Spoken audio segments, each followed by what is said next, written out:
AI headlines stretch from factory floors to financial markets to children's screens, the common thread is scale. AI is no longer experimental, it is structural.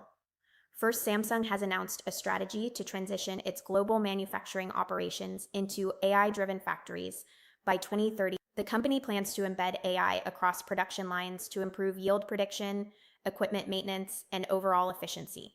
This signals a deeper shift. AI is moving from digital interfaces into physical infrastructure. Smart factories are becoming self-optimizing systems.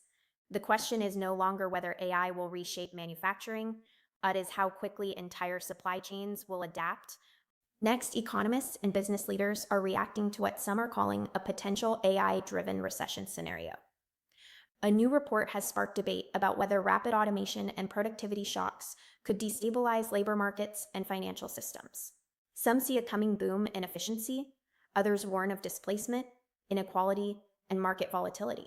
The tension reflects a broader uncertainty. When technology accelerates faster than policy and workforce adaptation, disruption can ripple across the economy. Finally, experts are raising concerns about so-called YouTube AI Slop and its impact on children's brains.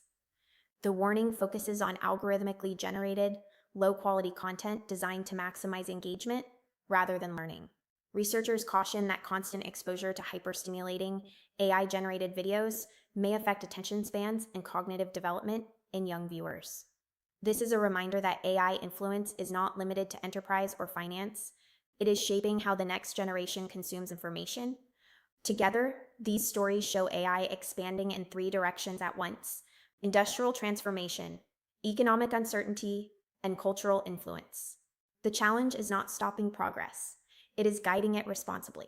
As AI becomes embedded in infrastructure, markets, and media, governance and intentional design matter more than ever.